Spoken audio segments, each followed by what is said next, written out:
couverture là. Mesdames et messieurs, bonsoir, bienvenue sur Média France TV, à notre émission vers 2020. Donc bonsoir Mohamed. Bonsoir Mourad, bonsoir chers Voilà, téléspectateurs. on a un peu mal commencé, on s'excuse. Hein, Pas de souci. voilà.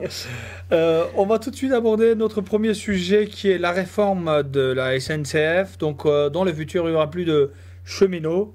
Et derrière, bien sûr, une préparation de grève des syndicats en cours. Hein. Donc, il prévoit une grève d'environ un mois minimum. Oui. Alors tout d'abord, par rapport à la réforme de la SNCF, ce qu'il faut savoir, Mourad, c'est que ça fait longtemps qu'on en parle, mais qu'il n'y a rien de concret qui a été fait jusqu'à présent. Donc ce que prévoit le gouvernement actuellement, c'est de passer un peu en force, et c'est ce qui met les syndicats et le personnel de la SNCF dans cet été-là, c'est qu'ils veulent passer par des ordonnances. Donc ils veulent passer en force. Le problème, qu'est-ce que ça va être? Donc actuellement nous avons des cheminots, les personnes sont embauchées sous le statut de cheminot.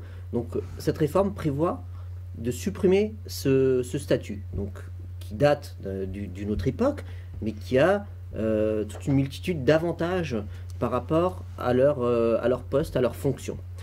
Il y a un autre problème, c'est que en France, dans les années 80, nous avions été pionniers dans le développement du rail. Le développement des grandes lignes, le TGV, le maillage de la France jusqu'au plus petit village, jusqu'au au fin fond de nos régions, de nos campagnes. C'était une avancée formidable, c'était super. C'est-à-dire tu peux voyager sur tout le territoire français sur le rail.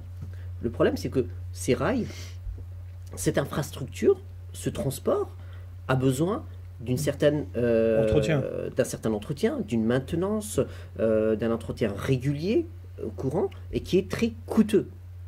Qui a un coût, et ceci, il faut l'amortir. Actuellement, tous les ans, il y a un déficit qui se creuse de 3 milliards d'euros, ne serait-ce que juste pour la maintenance de ces réseaux. Donc tu vois, c'est quand même... il y a quand même en contrepartie, il y a quelque chose qu'on ne met pas dans ces chiffres. Par exemple, voyager avec des autocars provoque plus d'accidents de route mortels ou des blessures aussi très très graves qu'on doit soigner, qu'on ne chiffre pas jusqu'aujourd'hui. Alors, par rapport à la sécurité des transports, le rail est un des moyens de transport les plus sûrs, les plus sécurisés, surtout en France. Donc avec l'expérience que nous avons sur la maîtrise de cette technologie, c'est quand même un des transports les plus sûrs. Bien sûr, il faut que la maintenance, il faut que l'entretien, il faut que le renouvellement des réseaux, des équipements soient régulièrement réalisés à des échéances, à des intervalles réguliers. S'il y a un laisser-aller là-dessus, bien sûr, on risque d'augmenter l'accidentogénéité de ce mode de transport. Alors, ce qu'il se développe depuis ces dernières années, c'est, comme tu l'as très bien souligné, c'est le mode de transport par autocar. Donc les autocars qui relient les grandes villes entre eux, en passant par d'autres petites villes, etc. Par exemple, on peut faire un Strasbourg-Paris, un Strasbourg-Genève, Strasbourg-Bâle, voilà, Strasbourg-Lyon, à moindre coût. Le problème, c'est que, connaissant très bien le sujet, comme tu l'as très bien souligné, le transport en autocar, non seulement est plus accidentogène, a plus de risques, non seulement pour les usagers, mais pour les autres usagers de la route aussi. Il y a aussi, la pollution qui va s'accroître. Le nombre de véhicules qui vont circuler sur les grands axes routiers qui vont augmenter. Et il va y avoir un certain lobby de ce mode de transport. Donc les fabricants d'autocars, les nouvelles agences de voyage qui vont promouvoir ce mode de transport. Voilà. Moi, pour ma part, je ne suis pas vraiment pour. Ok pour les autocars, ok pour les bus, pour les zones où le train n'y va pas, mais pas un tout autobus, pas un mode de transport qui va délaisser le train, qui va délaisser le rail pour le mode de transport en autocar. Donc, je t'arrête juste de 2 loin. secondes. Ben, au niveau du prix, en fait, quand vous prenez un billet de train ou d'un autocar, l'autocar est au un tiers du prix du train quand même, hein. Oui, mais ce qu'il faut aussi, c'est que la SNCF, il faut qu'elle fasse aussi un effort sur les prix. C'est-à-dire, on ne peut pas vendre des billets de train qui sont quasiment au même prix qu'un billet d'avion. Tu vois, donc il faut aussi qu'il y ait un équilibre là-dessus. Sur les billets d'autocar, il y a beaucoup d'appels, c'est-à-dire il y a beaucoup de prix d'appel qui sont très bas. Moi, j'avais déjà fait une recherche là-dessus. Donc, pour le même bus, pour la même place, le même horaire, la même destination, tu peux avoir un prix qui va varier du simple au x10. Donc, tu vois, donc c'est vraiment très très très fluctuant, très aléatoire, suivant l'heure, suivant le moment où tu l'achètes, suivant le nombre de personnes qui ont déjà acheté, qui ont déjà réservé avant toi ou après toi. Voilà, donc c'est vraiment très variable. Ce qu'il faudrait, c'est avoir une homogénéité des prix, des coûts de transport. Mais par rapport au rail, il faut absolument, absolument préserver ce mode de transport qui est quand même incontournable pour nous. Je n'imagine même pas comment dire, les usagers franciliens en région parisienne qui utilisent ça quotidiennement, c'est-à-dire le mode de transport. À Strasbourg aussi, nous sommes comment dire, un des grands utilisateurs du rail, même si le TGV a vraiment énormément tardé à arriver chez nous. Il y a énormément de personnes comment dire, qui font régulièrement, même quotidiennement, le trajet Strasbourg-Paris, maintenant que nous sommes à un peu plus de 2 heures de la capitale. Donc le rail, oui pour l'entretien, oui pour le maintien des grands axes, des axes principaux, mais surtout ne pas délaisser. Alors, il y a aussi une expérience que nous pouvons regarder de plus près, c'est l'expérience de la Grande-Bretagne avec la privatisation des lignes, des chemins de fer, des rails. Qu'est-ce qui s'est passé? En fait, il y a eu une baisse considérable de la qualité du transport, de la qualité des équipements, de la qualité des infrastructures. Et tout ça, en fait, ça peut se quantifier avec le nombre d'accidents qui a eu lieu en Grande-Bretagne. L'accidentogénéité des transports en rail en Grande-Bretagne est beaucoup plus élevée que chez nous en France. Justement, la SNCF veut privatiser une très grande partie, même éliminer complètement à terme les cheminots pour pousser tout ce travail vers les secteurs ou vers des entreprises privées. Alors bien sûr, il y a une homogénéité qu'il faut essayer de retrouver avec les statuts des employés qui font partie de cette grande famille, la SNCF, parce que ce qu'il faut savoir, c'est que la SNCF, c'est vraiment tout un grand conglomérat avec en son sein plusieurs divisions, plusieurs comment dire, structures. C'est très, comment dire, très difficile de s'y retrouver là-dedans. Ce qu'il faudrait, c'est une certaine homogénéité. C'est un grand chantier auquel les syndicats, les employés, les différents corps de métier, il faut qu'ils participent. Moi, je suis pour une homogénéité, je suis pour, comment dire, une équité dans les salaires, dans le travail, dans la charge de travail aussi, hein, par rapport aux employés. Mais ce qu'il faut aussi, c'est surtout penser à nous, qui sommes les usagers, qui utilisons quotidiennement ce mode de transport. Il faut aussi, comment dire, penser à la qualité du service pour les vacanciers, pour les étrangers qui viennent en France, qui veulent voyager. Régulièrement, tu as des trains qui traversent toute l'Europe, dont la France. Donc, il faut quand même préserver cette qualité de service, ce maintien de service. Et je pense qu'on peut faire des efforts dans la gestion de cette belle et grande entreprise sans vraiment comment dire, faire des coupes budgétaires salariales qui touchent. Quitte à avoir plus de dépenses ou plus de pertes. Oui, non mais voilà. On est d'accord. Il faut comment dire, il faut savoir préserver les emplois, préserver comment dire un certain niveau de salaire qui, je pense, qui est tout à fait routière aussi, hein, qui est tout à fait mérité, mais en contrepartie, comment dire, nous avons un superbe outil de transport et dans une période où nous parlons essentiellement, comment dire, de la préservation de l'environnement, de la pollution, avec nos vignettes critères, etc. Donc je pense que préserver le rail, promouvoir le rail est tout à fait dans ce sens-là, mais en apportant les moyens nécessaires. On va passer sur un autre sujet. Donc Laurent Wauquiez, son discours devant les étudiants. Donc voilà. Alors ça c'est une autre pirouette, je dirais, de Monsieur Wauquiez, hein, donc depuis qu'il était à la tête des LR. Voilà, donc là il a balancé à tout va sur l'ensemble de la classe politique, aussi bien chez lui dans sa propre famille politique, les proches, ou même au-delà. Donc là, c'est vraiment une indécence politique, je dirais, dans le sens où voilà, il n'y avait pas vraiment de respect, pas vraiment de courtoisie à l'encontre de ses confrères, des autres politiciens. Donc si on pratique ce métier, on en connaît les risques, on en connaît les conséquences. C'est pas anodin face à une classe d'étudiants. On sait pertinemment que il y a des informations qui peuvent fuiter, même si, et que je condamnerai quand même s'il pense tout ça au plus profond de lui, est-ce qu'il était judicieux de l'étaler comme ça devant les jeunes? Voilà, c'était pas très malin de sa part.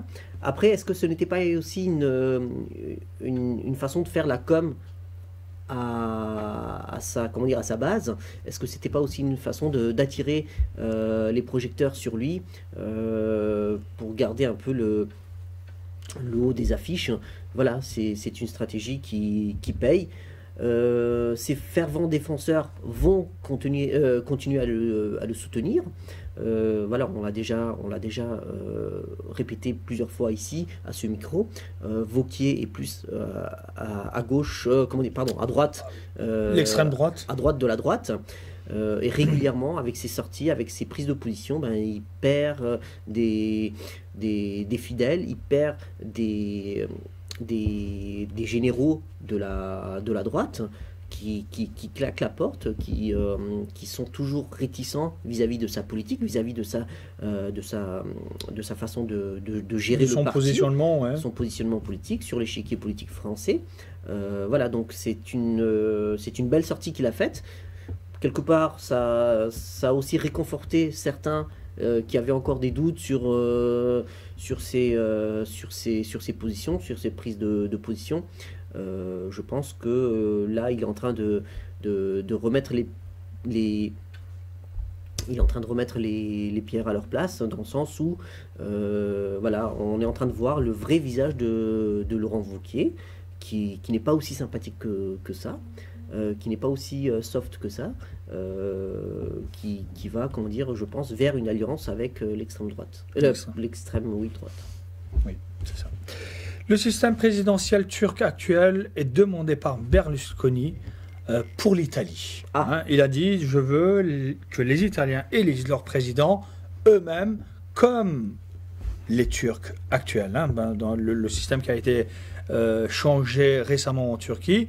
Et donc, il pense avoir déjà plus de 40% de popularité actuellement en Italie.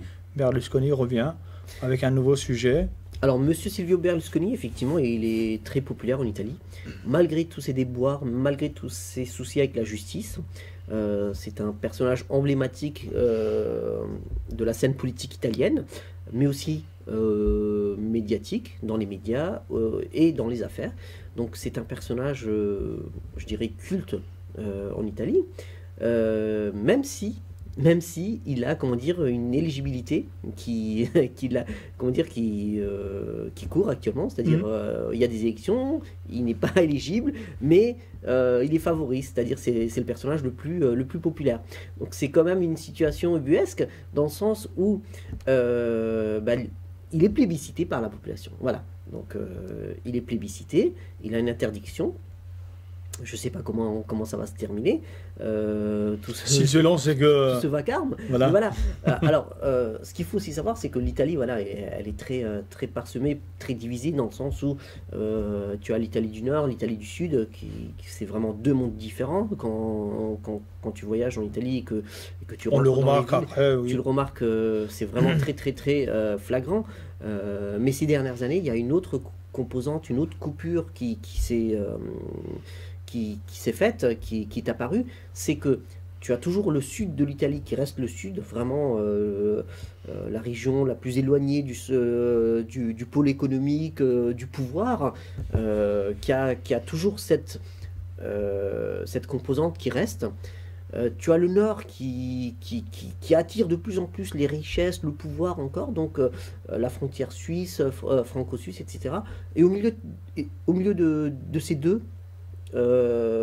grands groupes, bah, tu as le centre, l'Italie du centre. Donc, la Le centre puissance, du Nord, quoi. Hein.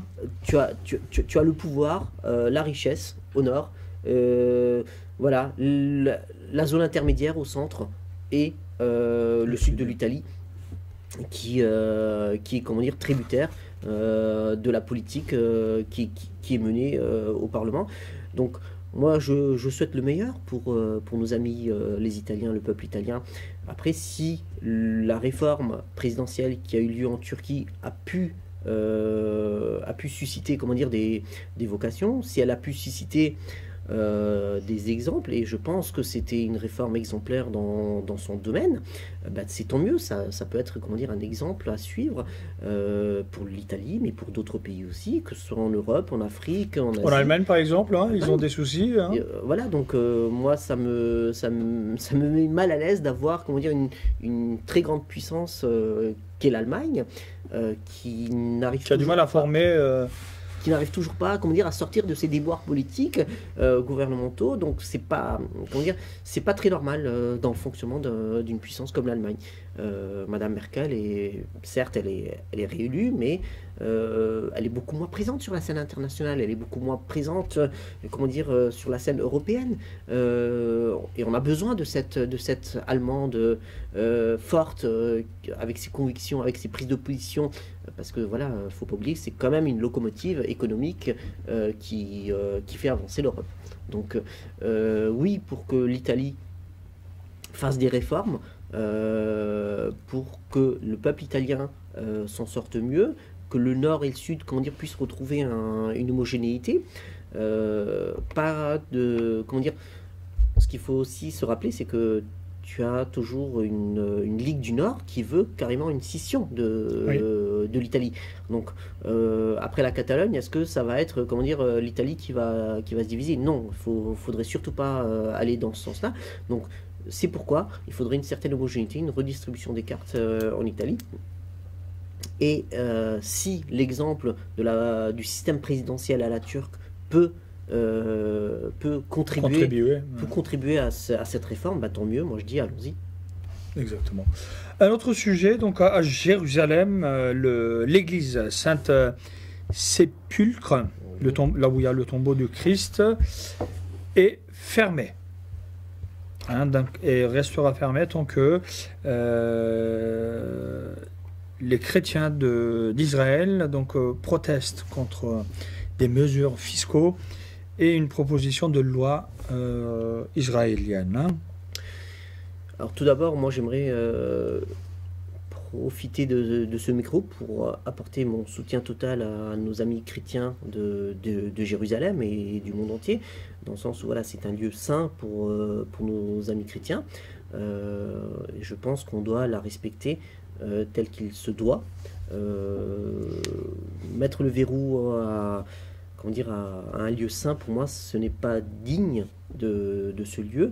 Je les comprends tout à fait dans cette démarche, dans cet acte. Voilà, ils sont vraiment à bout. Est-ce qu'Israël a besoin de ces impôts, entre guillemets, des églises? Alors, est-ce qu'ils sont arrivés à ce niveau-là? On peut faire payer les communautés religieuses. Bien sûr, parce que les communautés religieuses, surtout dans la chrétienté, sont dotées d'un certain patrimoine que je n'étalerai pas ici. Le problème, voilà, c'est de trouver le juste milieu. Les pays, que ce soit l'Israël ou les autres pays, connaissent très bien les fonds et les richesses de ces de ces organisations religieuses, de ces communautés religieuses. Donc, s'ils sont vraiment poussés à bout et qu'ils arrivent à un tel point où ils mettent la clé comment dire, à la porte, c'est vraiment déplorable.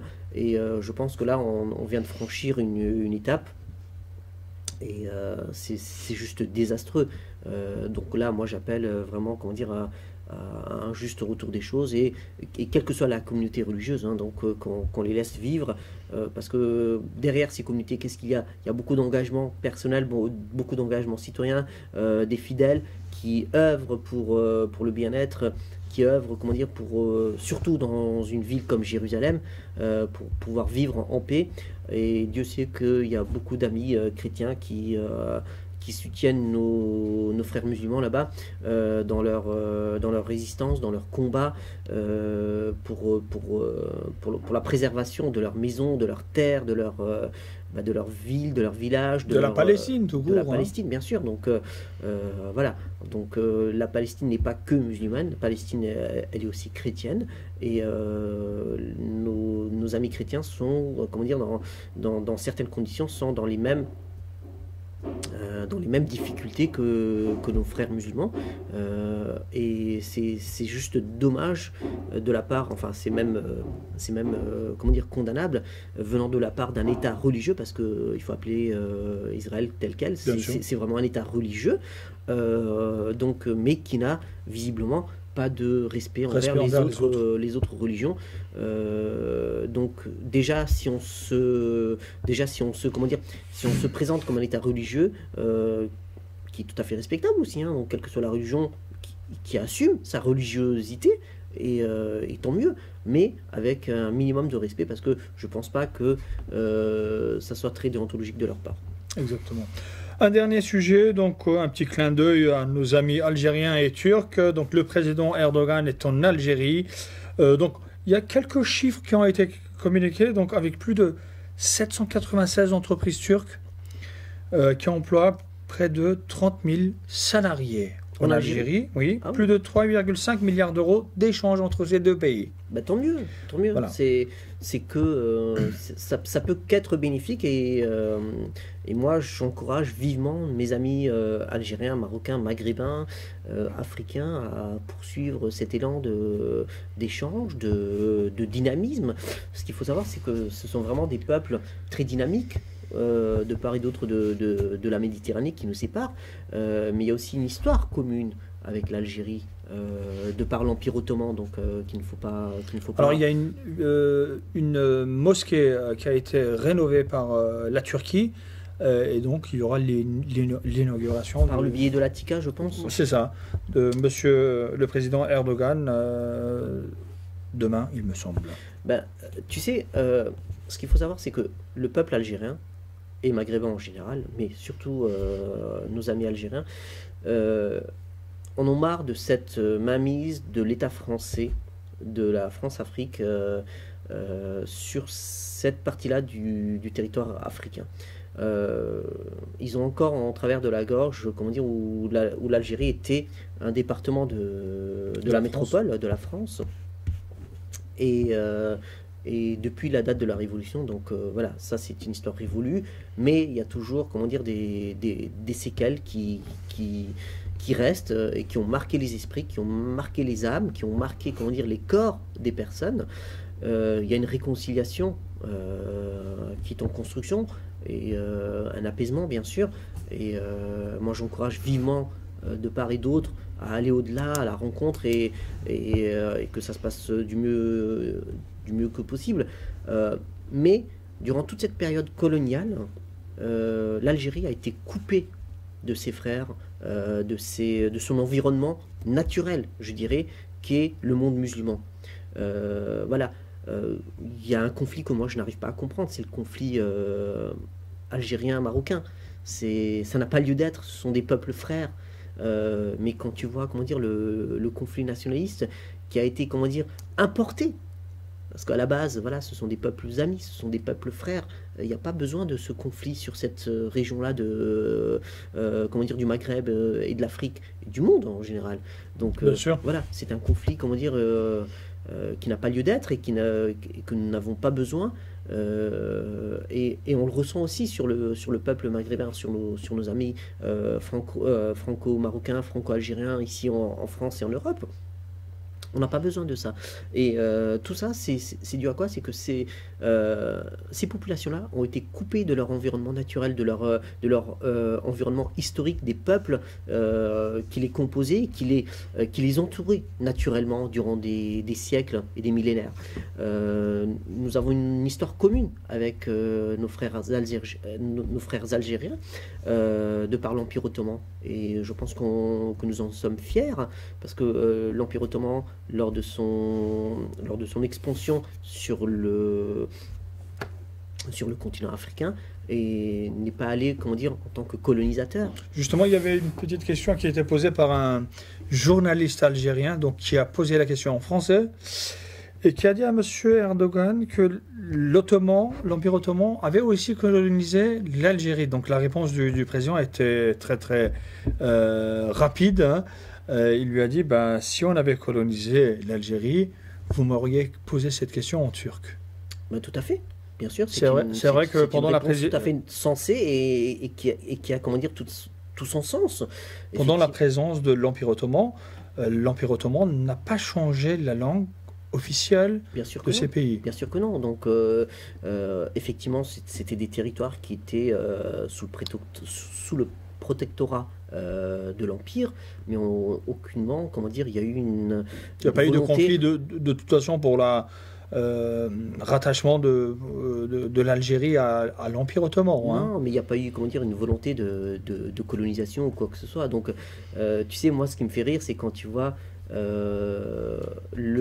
la copie conforme des textes ou des pratiques ou du mode de fonctionnement de l'administration française au fin fond de l'Afrique. Tu vois, donc là, tu importes, comment dire, un mode de fonctionnement occidental, français, en Afrique. Sans vraiment, comment dire, regarder, réfléchir, est-ce que ça va vraiment répondre à cette population-là. Voilà, non, c'était pas ça le mode de fonctionnement de l'Empire ottoman.